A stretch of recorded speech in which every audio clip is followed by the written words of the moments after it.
Hey y'all, it's your girl Dr. J, and I would like to welcome you back to or welcome you to my YouTube channel where you can let it flow with Dr. J. As we approach the holiday season and the end of 2024, I'm noticing that many of us are still facing challenging situations. Some are still looking for jobs. Some are struggling with loneliness and feeling isolated. Others are battling with mental health issues, particularly anxiety and depression, and even suicidal thoughts. And then there are some who are struggling financially. There are a lot of people who are struggling financially and feeling like they won't make it. They're feeling like, God, if something doesn't break, if the windows of heaven don't open, if the right doors don't open, if something doesn't change for the better in my life, I'm not going to make it. The battle that I'm in right now is too heavy, it's too difficult, and I've been waiting and praying for too long. I'm at my wits' end, and I might as well throw in the towel because my situation, it ain't gonna change. There are some of you who feel like life has been throwing you curveballs. It's been throwing curveballs at you, and you continue to take hit after hit without any relief. Then there are some of you who are preparing for the worst. You're preparing for everything to continue to go wrong. You're preparing for things to not work out. In fact, you are preparing for God not to show up in your life. And in all honesty, there are some of you who are simply waiting to die. You feel like you have zero fight left in you. Your mind has been overtaken with negativity, hurt, and pain, and you're disappointed with life. Some of you are even disappointed with God, and you're preparing yourself to die. You don't see any other way out. So, this is where you have decided to settle. But what if I told you that you are not alone? What if I told you that there are others who are struggling just like you? What if I told you that what you are dealing with right now is no different from a lot of the struggles that many of the people in the Bible faced when they were dealing with the stuff they had to deal with? What if I told you that there are days, even for myself, where I feel like all I can do is sit in my prayer closet and cry out to God? What if I told you that there are days where I am running on empty and I feel like if one more door closes, if one more no is received, if one more bill comes with my name on it, or if one more thing happens in my life, I'm done? What if I told you there are days where I'm like, God, I know this is what you asked me to do, but it's hard, it's a lot, it's stressful, it's too much for me, and I'm done. I'm walking away from this. What if I told you sometimes it feels like life is lifing, my faith is being tested, and I'm struggling to keep going, to keep putting one foot in front of the other, and to believe that things will turn around for me? What if I told you that? What if I told you that sometimes I feel like, God, I need a lifeline?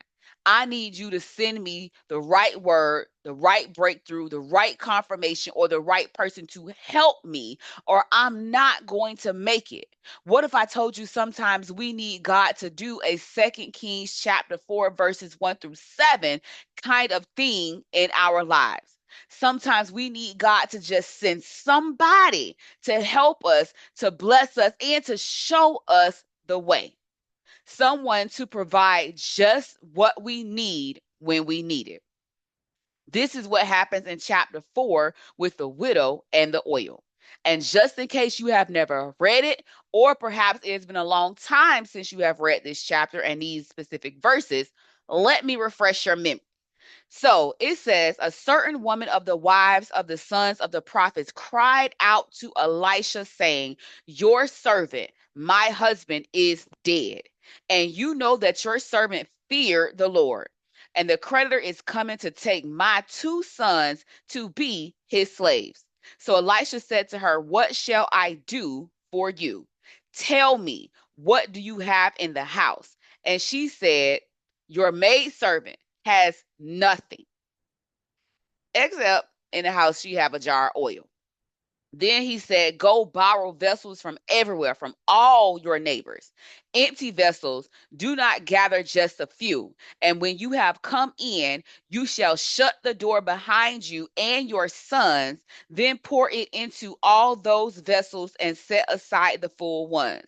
So she went from him and shut the door behind her and her sons, who brought the vessels to her, and she poured it out.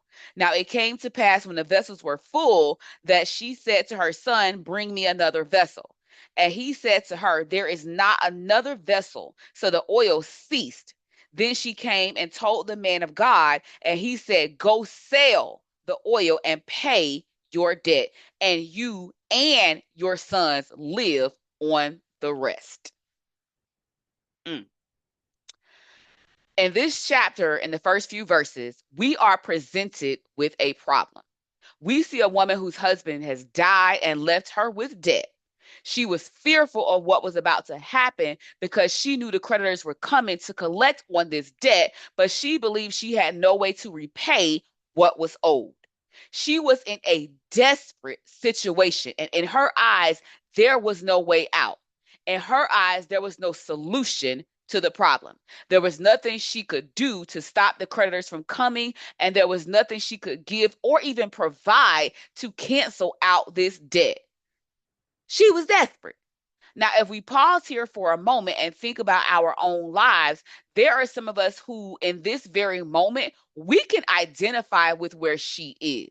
And for others, even if you're not there in this moment, there has been a time or there will be a time where you will be in this type of situation that feels very desperate and outside of your control, because we all experience hardships. We all experience trials and tribulations. No one is exempt from that.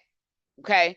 But sometimes we will be in a situation that it feels like, even with our eyes, it seems impossible to change. A situation that looks like it will always be the same, where it feels like I need a miracle or a God-sized blessing to take place in my life. I need some type of supernatural breakthrough to come through for me right now. And you can really resonate with the desperation that she was feeling.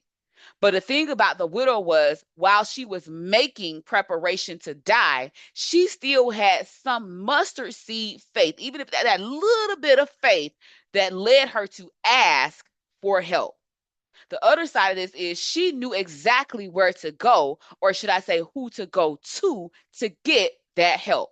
She didn't know how it would turn out, but she still stepped out on faith and shared her situation with Elisha. But she took it a step further by listening to his response and doing exactly what he told her to do. She didn't miss a step.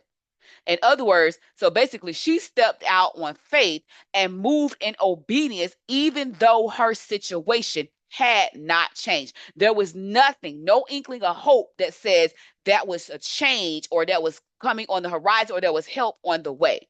There was no money in sight, no job offers on the table, no rich relative coming through the door with a check, or anything else moving or shaking in her life to show her that something was happening. Yet she was obedient. She saw her situation in the beginning as having nothing and being in a place of void and lack, yet she gave it one more chance. She may have overlooked immediately when she was asked this question, what does she have? She may have overlooked the fact that she had that one jar of oil, which meant she still had something. But the point is, in that, she still moved with a sense of urgency to collect vessels or jars from everyone she could think of, because I believe deep down inside, she didn't want to miss her blessing. You see, the widow is like many of us today. She saw her situation and she was preparing for the worst. She overlooked what she had because what she had did not seem like enough. It didn't seem relevant at the time when that question was initially asked. When asked, What do you have? Again, her first response was nothing, because she believed that she was down to nothing. She believed that she had nothing left to give and that she was in a space of lack. And if we're being honest, this is how we view our situations at times. We look around and with our eyes, we see that we have more month than money. We see that we have bill on top of bill to pay. We see that the economy is going crazy and inflation is all around us. We see that we are underpaid and overworked. We see that the rejection emails keep coming after we've applied for job after job, many of which we know we are more than qualified for. We see that we have been praying and waiting, waiting and praying and crying, and yet our situation remains the same. What we can see, it feels like it remains the same. What we see is that we can't call mama, daddy, sister, brother, auntie, uncle, friend, or anybody because we feel like they're probably going through it too. We see that we feel like an episode of Good Times where we just can't seem to keep or even get our head above water. But what if we stop to realize that we too have a jar of oil? What if we stop to realize that we too, we actually do, if we dig deep, we have just a little more fight in us? What if we stop to realize that we have all we need despite what our situation looks like? You see, the widow knew where to go. She may not have known what God was up to or understood that he had orchestrated Elisha coming her way in the first place, or even remembered the fact that she had a little bit of oil in the house when she was initially asked that question, because in her mind, she probably wasn't even putting two and two together in that moment. But something's on the inside of her still gave her the courage and the fight to open her mouth and to tell her story. Something on the inside of her gave her the courage to say, this is my situation. This is what's happening in my life right now. Something gave her the faith to say, I'm going to still go and collect these jars and bring them back and follow the instructions that was given to me. Now, I'm going to say that she probably was thinking, she probably had certain thoughts that was crossing her mind at the time Elisha gave her those instructions. She probably was picking up jars and having her son pick up jars, and they're thinking like, what am I doing? I don't even know how what I'm doing right now is helping my situation. I'm laboring. I don't see no fruit. So, like, where the fruit gonna come from for the work that I'm doing? I told him I don't have anything but this one jar of oil. I told him that I am in the kind of debt where I would be better off dead than trying to repay it. But I'm gonna still collect these jars. I can only imagine her thoughts because I know me.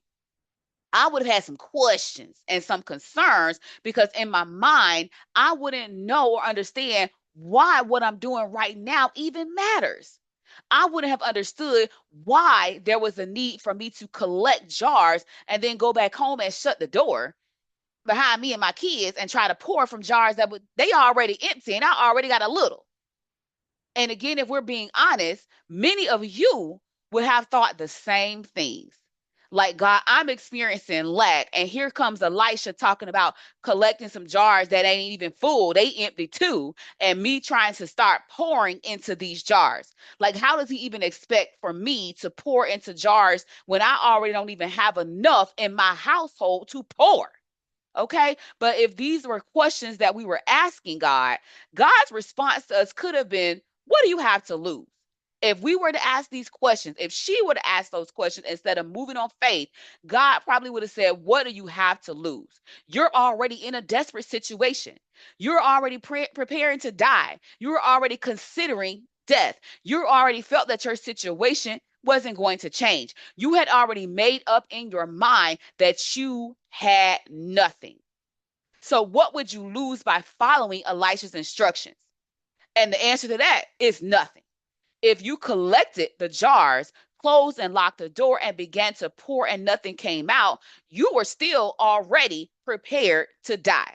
But because you had mustard seed faith, because you knew where to go and who to tell your story to, and because you were willing to have blind faith and to be obedient when you didn't see a way out, your outcome was different.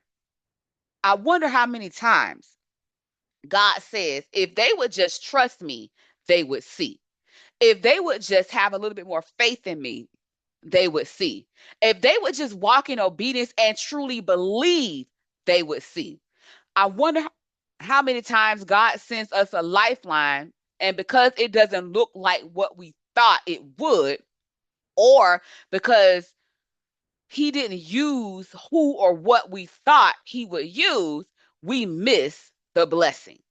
How many times do we have to keep walking around like the Israelites, dealing with the same stuff over and over again because God is trying to send help? He's trying to give us instructions to teach us the way that we should go. He's trying to cut through the noise and all the stuff that we are filling our lives with, all of the distractions and the chaos that's going on around us, because He wants us to focus. He wants to tell us what we need to know or send us the help that we need in our lives. But we're so focused on complaining about our situation. We're so focused on not having enough or not seeing a way out that we prolong our own suffering.